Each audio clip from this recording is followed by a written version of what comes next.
Hey guys, what's going on? Welcome to the kj52 podcast. First of all, big shout out to all my patron supporters. You are the wind beneath my wings. You are the air in my sails. La la la. I got nothing. But I super appreciate you guys. For those that don't know what I'm talking about, you can go to Patreon, patreon.com/kj52, and you can become a patron supporter starting at $1. That's it. $1. And the money goes towards the Juvenile Detention Center outreach that I do twice a month, and just helps me to continue this podcast. So make sure to go check that out. And any good podcaster always says, hey man, go to my iTunes and rate, comment, click, and subscribe. So I guess I'm supposed to say that, so go ahead and do that too. But if you're listening on any other platform, just go to iTunes, find KJ52 Podcasts, and give me 5 stars. Helps me to get one step closer to knocking Joel Osteen out the box. Well, maybe many steps. But anyway, I wanted to share with you guys something as it relates to figuring out what God has for your life. And it relates to 2 conversations that I had today. It really kind of all started with my son, my oldest son, who I've kind of been upfront about with, who has attention deficit hyperactivity disorder, and is doing amazing. And we don't like to refer to what he has as a disorder, because disorder sort of implies that there's something broke with you, and I have to believe that if God made you, God didn't make any junk. So I say that, you know, the times that we've discussed with him about his ADHD and things like that, we've talked about how, you know, it is a superpower in a lot of ways. How that he's not defective and that there is purpose behind it. And this was none more evident than what had happened this morning. And this is kind of something that he's done on a couple occasions, where I kind of shake my head and be like, all right, God, you know, what are you trying to show me here?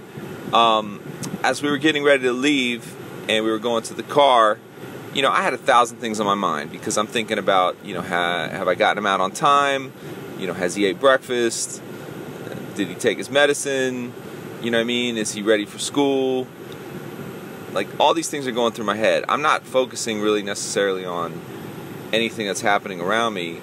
I'm just focusing on the task at hand. And that's kind of how my brain works. I'm very task oriented. I'm very like to-do list, very check the box, you know what I mean? And no, I don't have ADHD, so I'm hyper focused in on certain things because that's just the way my brain works, and that's the way God made me.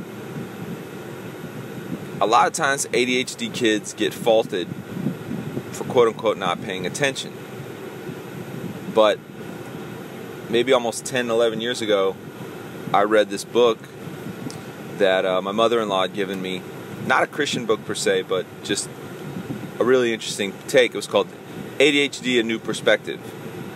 And what they talked about, the premise of the book was that over years and years and years and years of humans being on the planet, that the brain developed a certain way of functioning due to the environment. So that ADHD is actually a reaction for thousands of years of hunters, and that essentially what ADHD kids are, or ADHD people are, they are hunters in a farmer world, and it related to things that we consider problems of ADHD, that they're actually adapted to a certain type of environment.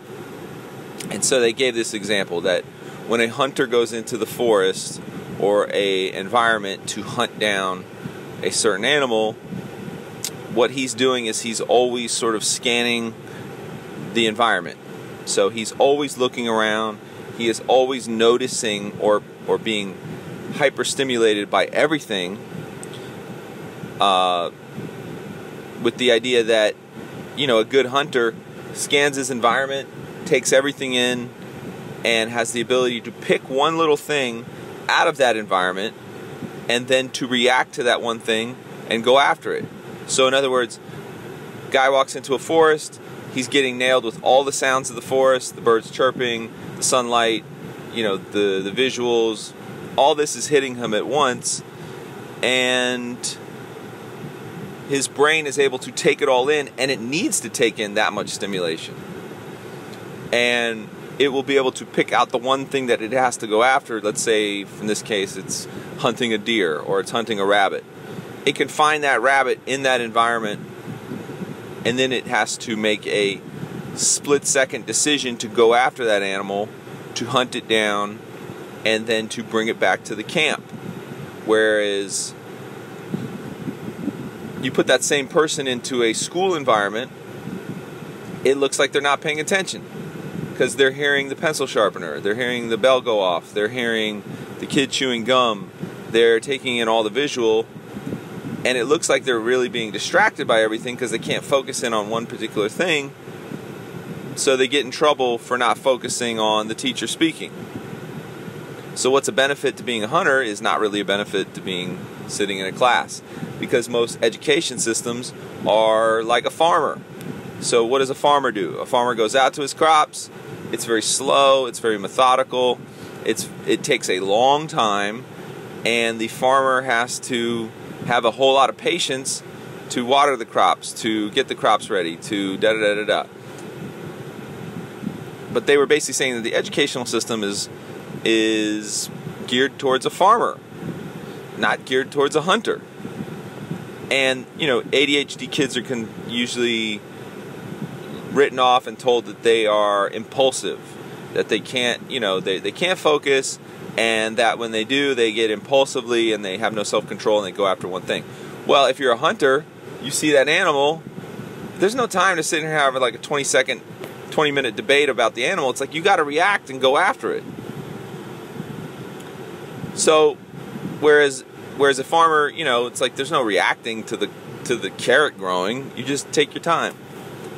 So a lot of ADHD kids are put in this environment where they're forced to be farmers, but they're really hunters, and this is why they have trouble in school, or they have trouble in relationships, or they have trouble in their personal lives, or their jobs, or so on and so on.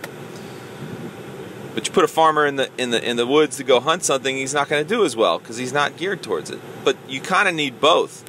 And the book also kind of basically says that, someone has to go out and kill the animal, bring it back, and someone has to have the patience to skin the animal and cook the animal and prepare it. So that really ADHD people tend to be more go and get it, but they don't have great skills at the administrative side.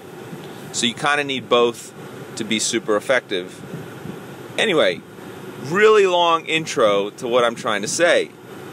As I'm walking out, I'm thinking of 1,000 things that I got to do. Getting my kid there. I got to leave tomorrow, start this junior high event that I'm doing.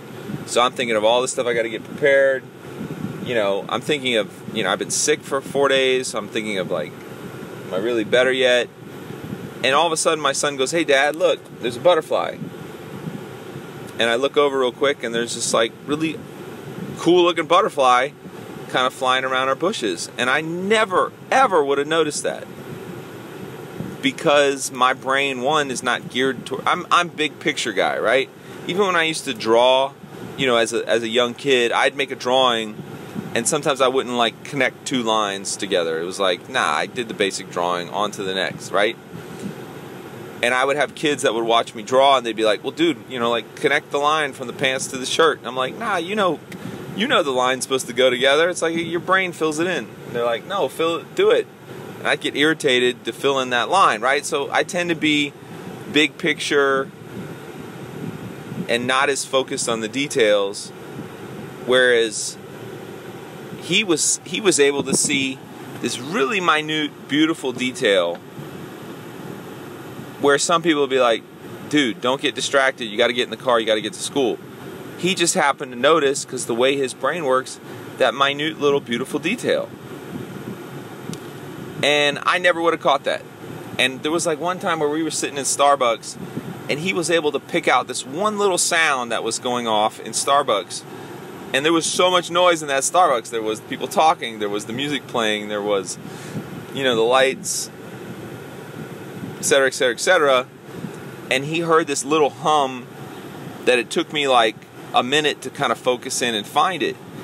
And I just had to tell him, like, you know what, buddy, like, God has given you a gift. He's given you a gift that other people will say you can't focus. It's not that you can't focus, it's just that you're focused on, you're able to take in everything. Now, obviously, his challenge as he grows is going to be his ability to fine-tune that, right? He's like one of those X-Men mutants in a lot of ways, you know, like all this potential, but unless it's like honed and developed, it's going to be kind of, you know, it won't reach his potential, which that's what I'm here to do. That's what the educational system here is to do. Hopefully that's what other things in his life down the road will be there to do. But the point is there is a spiritual law in there that you can miss too, is that when we stand at the forest and we try to pick out one thing, so in other words, it's like God gives us a vision for his future for our lives. It's almost like God goes and I believe God does this. God goes and hides a treasure deep in a forest. And all he tells us is that the treasure is in that forest somewhere. He doesn't give us the map all the time. He doesn't tell us exactly how to find it. Because even Scripture says, you know, it's the glory of God to conceal a matter, and it's the duty of kings to search it out. So God will conceal things for no other purpose than to make us have to go search it out. Because let's be honest, when we're in a state where we're like, I don't know what's going on, God. I don't know where I'm going. I don't know what I'm doing. I don't know how I'm going to get there. What does that force us to do? It forces us to seek him more. It forces us to rely on him more. It forces us to walk by faith and not by sight more. And God knows that a lot of times if he gave us everything we wanted, some of us wouldn't even go after him at all. It's our sad nature, you know what I mean? So I believe God has certain things hidden in our lives with nothing more than just a basic idea given to us. And that could be literally anything. That could be your marriage.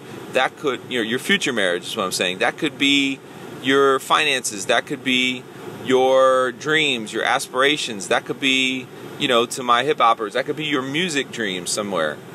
That he's given you sort of a very basic idea of what he's called you to do, but he's not giving you all the details.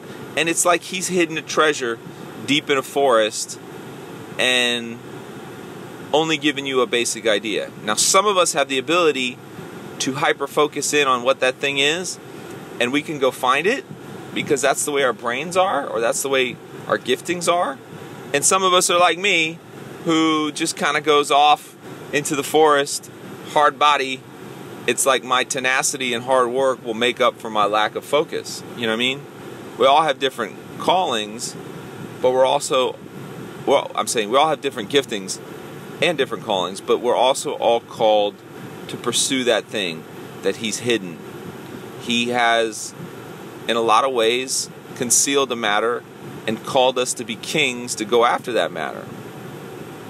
You know, even right now in my life, there are many things that I'm seeking God on, that I, you know, am in a bit of transition on, that I'm essentially, you know, I got an idea of what it is, but I don't know all the, you know, I don't know all the nuts and bolts of how it's going to play out, so to speak. You know what I mean? And the best thing I can do is go after that treasure because it's hidden somewhere deep in that forest, and I'm just going to have to trust God with that. That even if I get off course a little bit, he is faithful enough to kind of nudge me back. And you know what? There is some beauty in the journey in a lot of ways. You know what I mean? Like there's some really awesome beauty in the journey. And that kind of goes to the other thing, is I took somebody out running with me today, but we were running through this boardwalk that ran through the swamp. And I had ran through this boardwalk for like 15 years straight, so I knew everything that was in there, but it was brand new to him, so he was like, yo, this is awesome, da da da da. And there is something wonderful about that process. So enjoy the journey, don't give up. There is a treasure out there for you. You have a special purpose, and hope you guys have a wonderful day. God bless.